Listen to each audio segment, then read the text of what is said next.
My ex-wife can tell you at the time, I was very much up on stuff like that. Reading the Ensign. I read the Book of Mormon on my mission, and shortly thereafter, because they said to, Ezra Taft Benson, read the Book of Mormon. I read it 42 times from cover to cover. I figured and in Peculiar, I would read 8 pages, and I didn't realize that. I would go through 4, and I'd make an X, and I'd have that book read every 2 or so months, and I'd do that every morning. So that I will tell you why I left the church later on. I'm going to continue with the David story, though.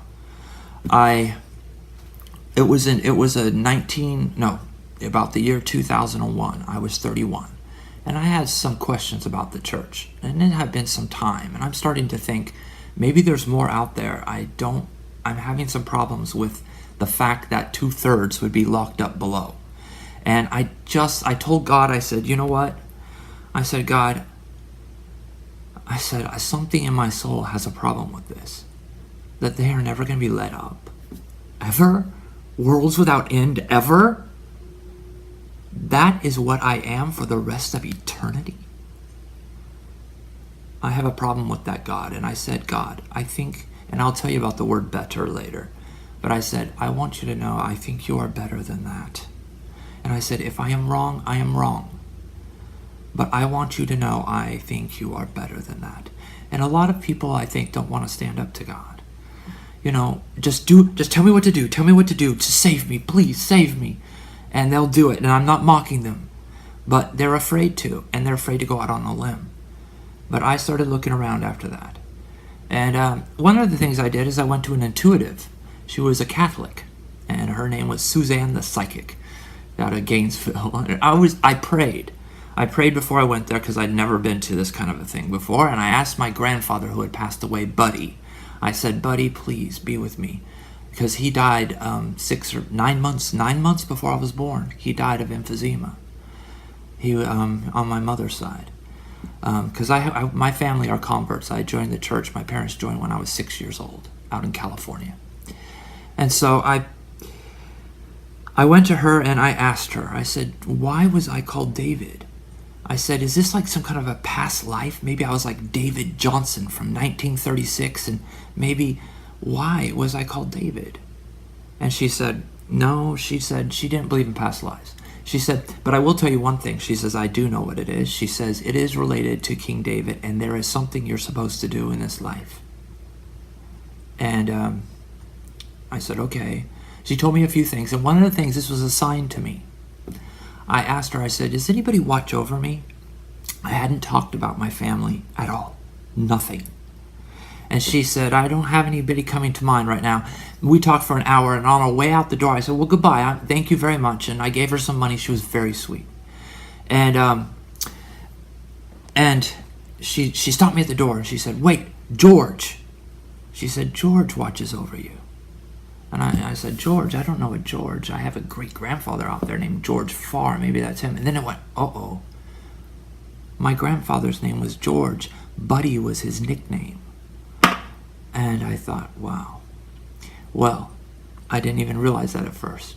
And I realized his name is George Clayton. And that everybody called him Buddy. In fact, my mother did too.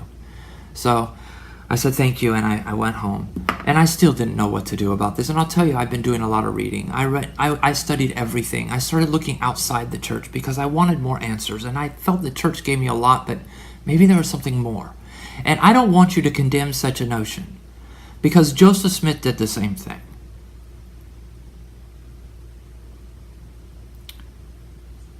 When I was 33, something peculiar began to happen to me. I started having this feeling on my head, and something had just clicked. I thought I was having I didn't know what it was. I thought I was having some reaction to maybe NutraSweet or something, because I drank a lot of Diet Coke at the time. So I thought, this is my punishment. Maybe it's ruining my nerves or something. And so I do research on it, but it was this overwhelming flow of cobwebs and energy all over my body, and especially on this side, which is my left side. And just run down, I'd feel it run down my whole body. And right down it would just come right down and rain down on me. And I feel it right here. And it was That's where they say in the East are your chakras or your energy centers. I know that's a foreign concept to you Mormons, but you do admit we have a spirit body. And maybe you don't know all the biology of it.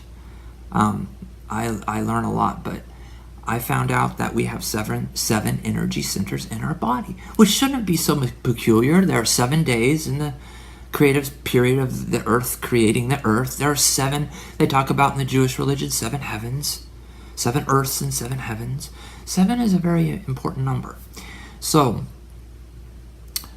that happened to me, and I still to this day I feel it. It is like something is on my head, a hat. It feels like that.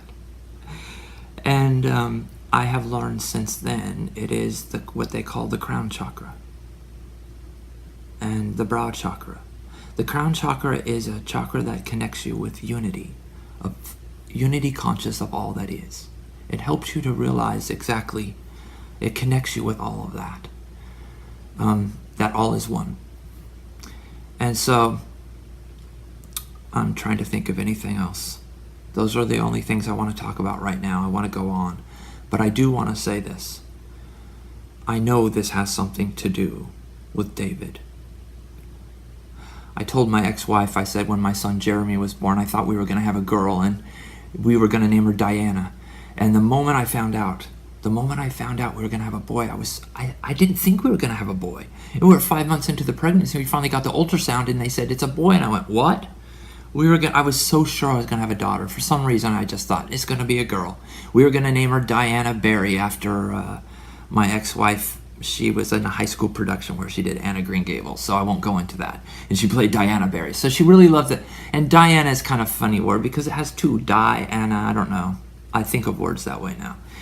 But no, I told my ex-wife, I said, I'd like to name him David, please. And she said no. I'm not going to go too far into it, but she said, no, we cannot, because there was a boy in high school that I used to date that was called David, and he did not like me. He was I knew who he was. I met him. He was in LDSSA. He had he was muscular and kind of dark-skinned, and he was really cool, but she said he didn't like me, and I liked him, so no, we're not I can't take the name David. She said, let's name him Jeremy. And I thought, well, that's a good name. I was kind of disappointed. Right before my son was to be born, we went to church, and I was standing with my wife, and there was a sister at the church, and her son Jeremy was on a mission, and I'd never met him. And she was joking, and she was saying, I know you used to love my son. And she did. My ex-wife used to love this boy named Jeremy. I think I won't say his last name, but it had an N and a W in it, 2 syllables. And she loved him so much, I guess. And I said, that is why we want to name him Jeremy, after one boy that you used to like that liked you back. So anyways, I'm not going to get into it anymore. I am not angry at my ex-wife. She is also a soul, okay? But I do want you to know, I do know this has something to do with David and the other things that have happened in my life. And I want to ask you something. I suffer from depression. I have been on Social Security, unfortunately. Social Security disability for the past 8 years of depression. And I want to ask you, especially the Jews, what did you do to my soul? I am not the soul of David, the son of David. I was called David, not the soul of David, not the son of David. And I want to know what you did with my son.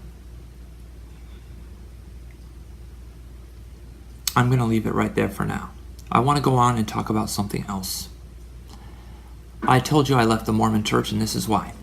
Because of that problem. I cannot take it that the 66.666 forevermore is going to be weighed down by this upper 33 I can't take it.